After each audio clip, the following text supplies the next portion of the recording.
Welcome to the 10th installment of ESPN Honolulu Fan Friday Talk Story. I'm your host, Tiff Wells. With me today is junior offensive lineman from Rainbow Warrior Football. He's a left tackle. His name, Ilm Manning. Ilm, welcome to Talk Story. Hey, how you guys doing? We're doing well. Thanks for joining us today. Now, your first name, it's quite unique. Is there a backstory? Is there a backstory to it, or is it a family name? So I'm named after my dad, Ilm Ibrahim, and the Manning, Ilm Manning, comes from my grandma's side, my dad's mother, and she's passed away due to breast cancer. But that's where my name comes from. I'm named after my dad, Ilm Manning Ibrahim. Yeah. We're so sorry to hear, and our thoughts and condolences with you and the family during this time. Now, who got you into football, and when did you first start playing the sport? My older brother, Devon Lawson, he got me into playing football. So I started playing football with him. I would say 7th grade is when I actually started playing football. So it was pretty late for me. From there, I started, taking it serious and start playing football. Then I also went to the same high school my older brother went to, Apollo High School, and I went all 4 years there. And I've competed in all sports like basketball, of course, football, and track and field, and did all that. So 7th grade is when it started. 7th grade, that's kind of a late bloomer time, like you mentioned. What other sports? You mentioned track and field, which we'll get into more later on, but what other sports did you get into growing up? Growing up, I was just the type of kid that was running around, hanging out with friends and stuff like that. Basketball, being in Arizona in a hot sun, playing basketball outside was really fun. And I'll basically almost every day I go outside to play basketball with my friends and family. And we also play more like flag football too at the park, with a bunch of friends and stuff like that. And then in high school, the events I did in track and field was a shot put and discus. I went to state for that. I also third string for the 4x4. I was pretty fast back when I was a lot lighter. Because you're 6'4", 280, right? Well, now I'm 6'4", 295 pounds, pushing 300. So yeah, I'm trying to get up there. Have you always been on the O-line? And if you weren't on the O-line, what would your position want to be? Definitely D-line. So all 4 years growing up playing football, I was a defensive lineman.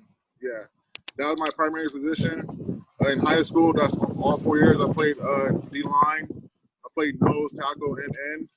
And then I would say my junior and senior year, that's when I started playing offensive tackle. And that's when one of my coach Aaron Walls at Apollo High School, he taught me a lot of things about playing offensive tackle. And from there, Hawaii recruited me to play offensive tackle here. So you come from a large family, two brothers, 2 sisters. Be honest with us. Who's the most athletic in your family and why? I'll definitely say it's me. Definitely it's me. I'm the most athletic, Well, I still got 2 younger ones. They're still growing, They're still aging and stuff like that. So hopefully they could beat me. And if they beat me, they'll make it very far in life too. So my older brother, he's not playing football anymore, but at the time he was an outside linebacker for Apollo High School too. And at the time, he was part of the most athletic one. And my sister, she was also playing basketball, and she was more part of the fastest one out of all of us. But now I would definitely say I'm like the strongest, fastest, and most athletic one at all of them because, I'm still going at it. So, yeah. You still are going at it. Now, when you look at the offensive line right now for UH, who would you say pound for pound can bench the most in the weight room? Bench press? I would say Mike Eltuse. I'm up there too. I'm pretty strong, but I would say Mike Eltuse. He got the squat and the bench, I believe. So yeah, Big Mike. Yeah, it's definitely the squat. He's up there right now. He's in a record book for a squat I think it's 600 and something pounds he could squat, probably more than that. So, yeah. You're born and raised in Glendale, Arizona. Is the family U of A fans or are they ASU fans? That's tough. That is real. That's a tough. It's probably split in half. Honestly, it's probably split in half because but now they're most of them are UH fans. So In the NFL, are you a Cardinals fan based off Arizona being your home state? yes, I'm not gonna be a bandwagon. I'm gonna stick to Arizona Cardinals. I'm gonna stick with them no matter how bad they get, how good they are. That's my Arizona team. That's where I was born. So I'm definitely Arizona Cardinals fan. Well, they're doing quite well in the NFC West and have a dark horse candidate for the MVP in Kyler Murray. How good is Kyler Murray? Oh, Kyler Murray for the Arizona Cardinals? Yes. He's doing a fantastic job ever since he got there. From what I heard and from what I've seen too, he's been doing a real good job. Kyler Murray, he's been putting the whole team on his back and doing his job as a quarterback should. So they have a good quarterback with them. So yeah. Do you have any hidden talents? Nah, I don't. I don't. I mean, when I was, nah, I don't. You talked about shot put and discus when you were in high school. How did those two sports prepare you for football season?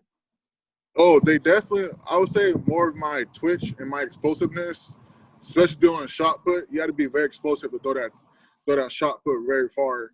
And then for discus, you got to be flexible and you got to learn how to keep balance while you're spinning in motion very fast. And those two events definitely helped me out in football. Now, looking at positions you've played, whether it's been D tackle, DN, now you're left tackle for UH. Do you have a favorite spot on either side of the ball? And what's the easiest one to pick up and learn?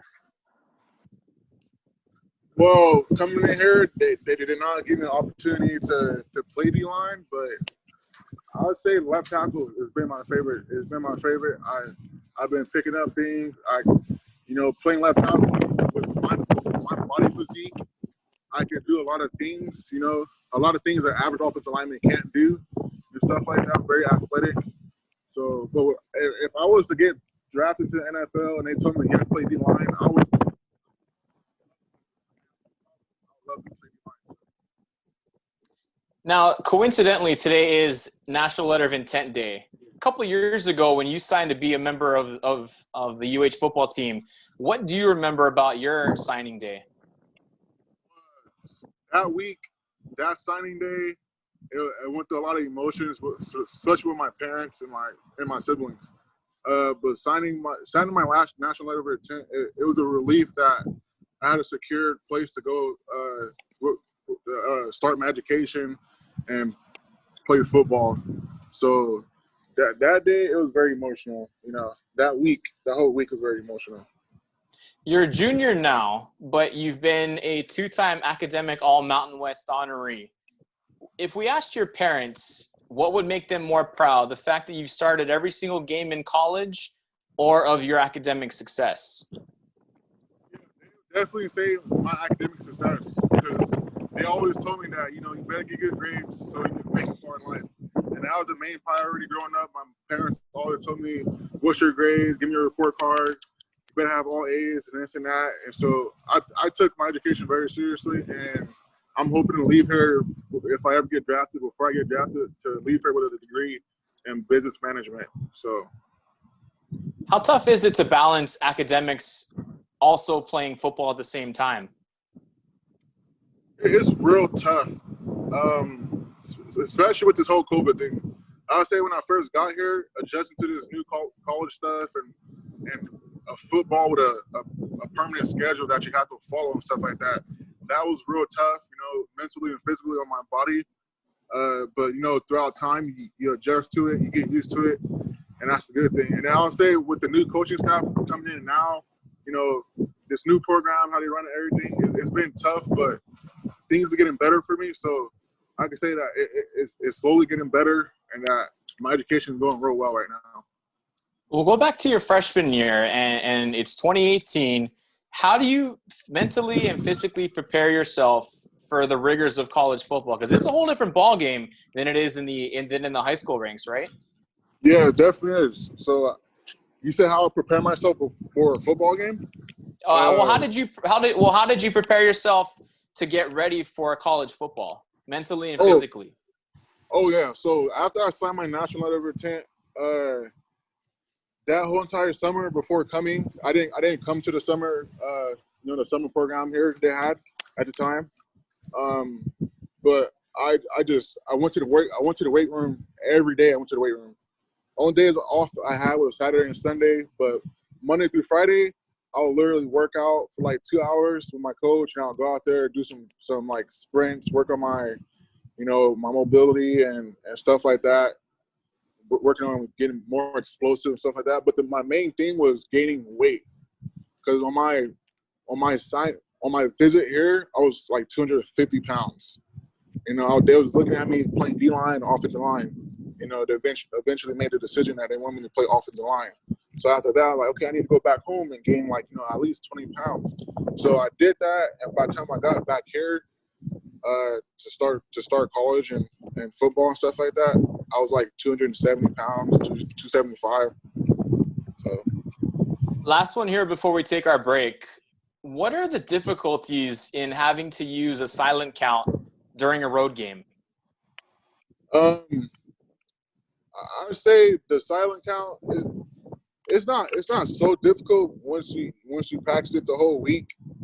But the only thing that makes it harder is the fans. And but having the same people playing next to the same people on the same level, like you guys all know what's going to go on, that would makes it easier. So it's not that hard unless you don't know what you're doing. Ilm, we do need to take our break right here. Please stay right there. Along with Ilm Manning from Rainbow Warrior Football, I'm Tiff Wells, and you're listening to ESPN Honolulu Fan Friday Talk Story.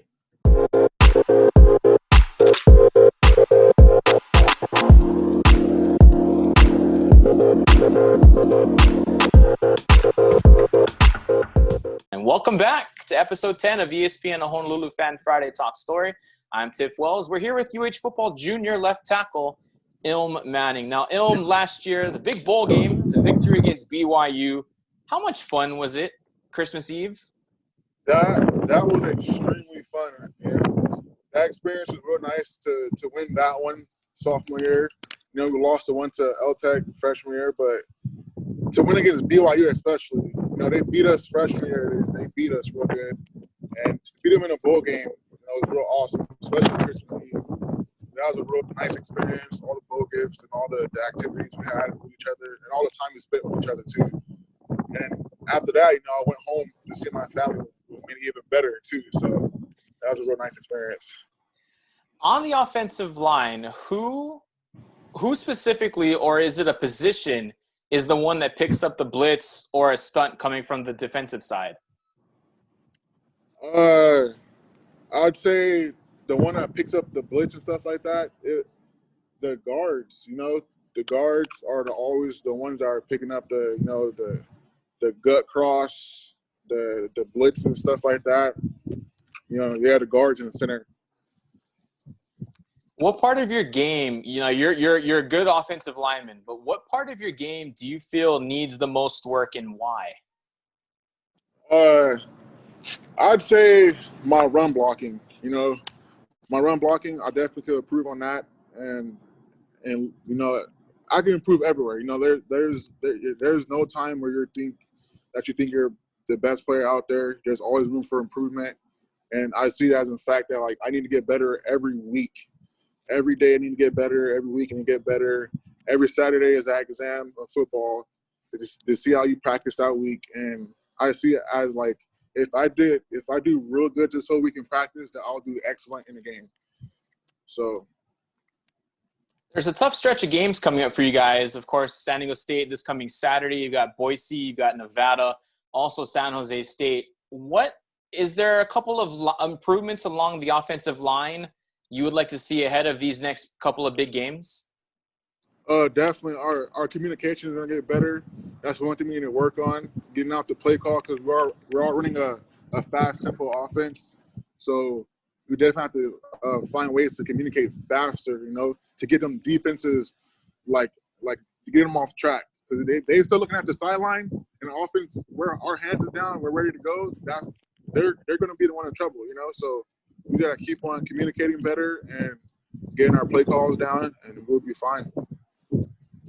How does it help you to prepare for the next level when you've had multiple offensive line coaches, but also multiple head coaches here at UH?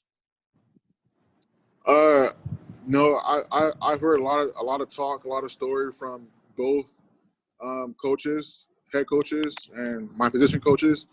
They've taught me so much. Obviously they taught me so much. Um, they tell me about the next level, on how I should better myself to prepare for that next level. If I get to that next level, they just they're guiding me on the right track.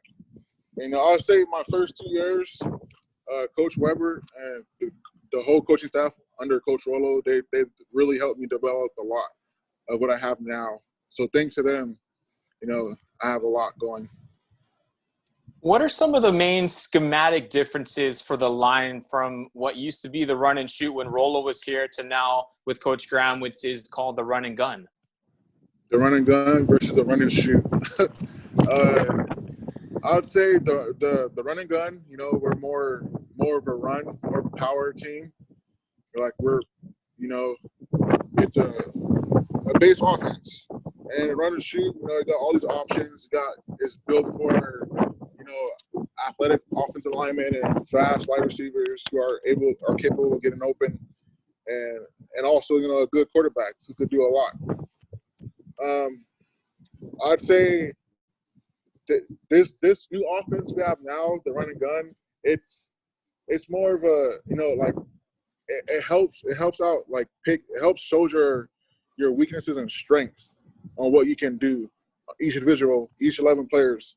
If you're offensive tackle or offensive lineman, it's gonna expose you, like if you could run block, if you could pass protect really well.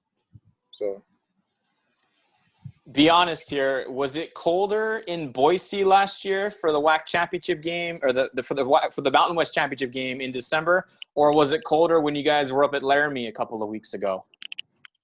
I'd say, man, that's a tough question.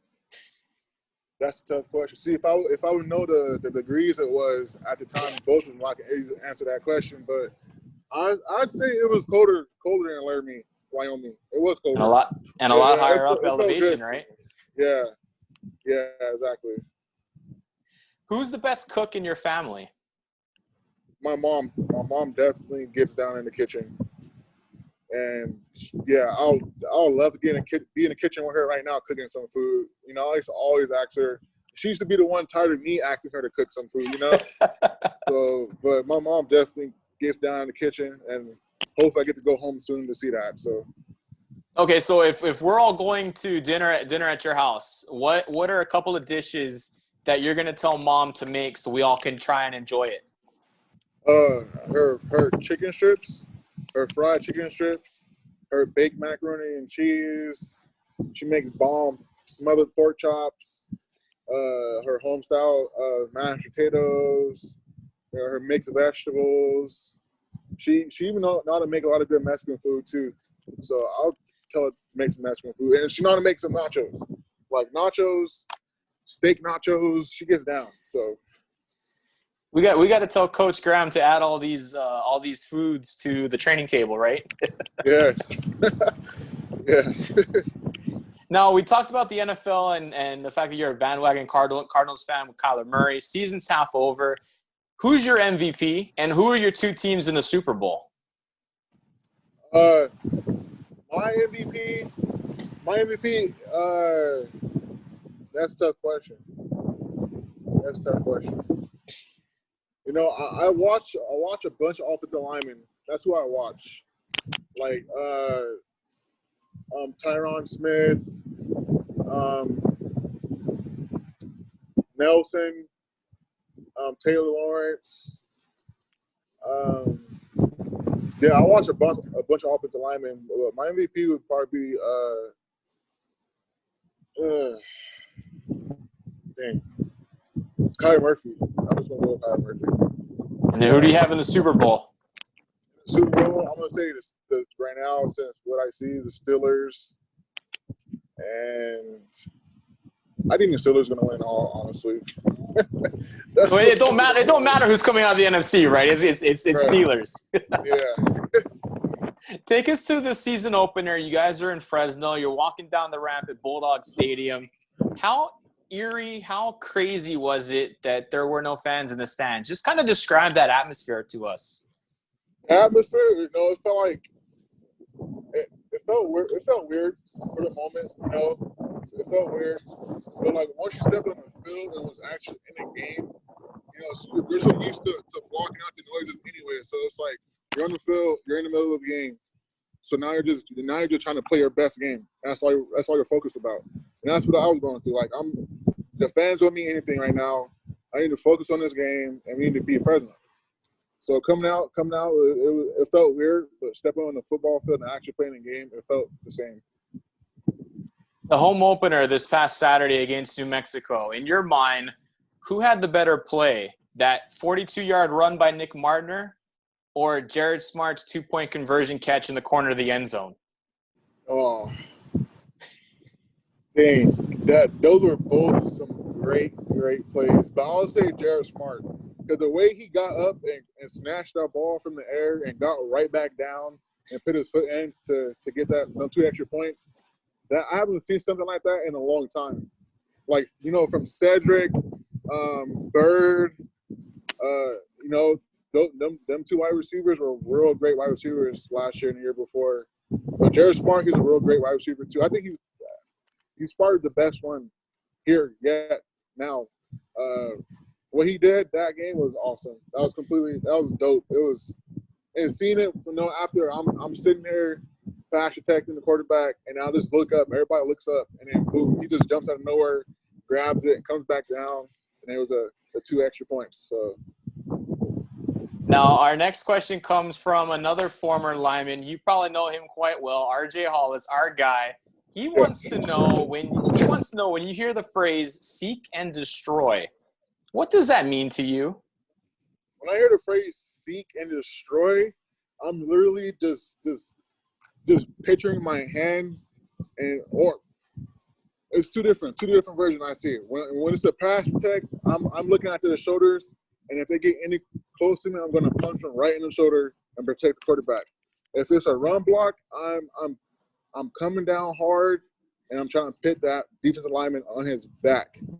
So when I hear seeking to destroy, it is basically me just completely annihilating the man in front of me and doing my job, and we're scoring a touchdown. So. There's a new post-game tradition that you guys have. Tell us what it is, and is there ever a time you think a lineman could take part in this? Yeah, I'm hoping one game is going to be a lineman. If it is, that offensive lineman or defensive lineman probably had the best game of his career to do that.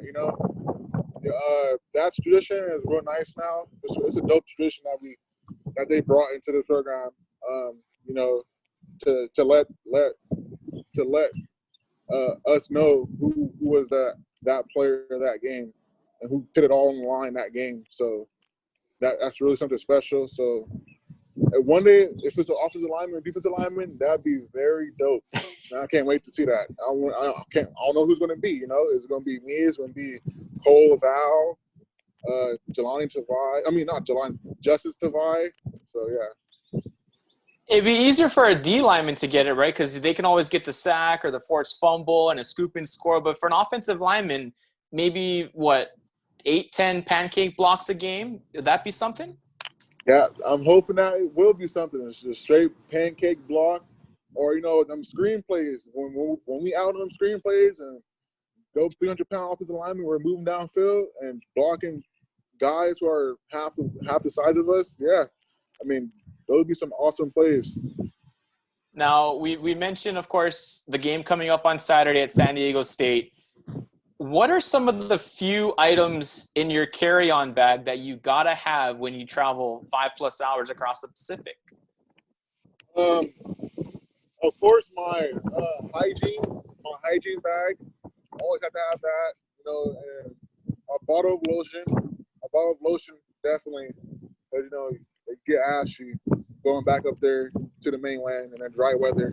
So always bring my hydro flask to stay hydrated.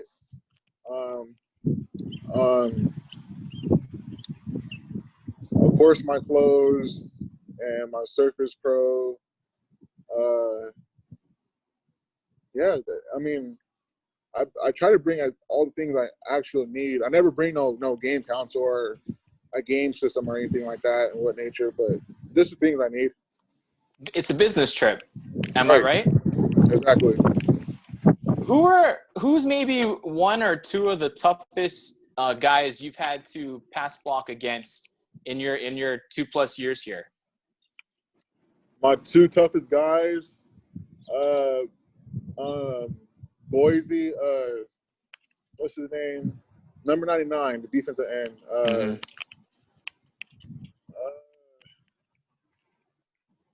Okay, I forgot his Waver was the last name, I believe.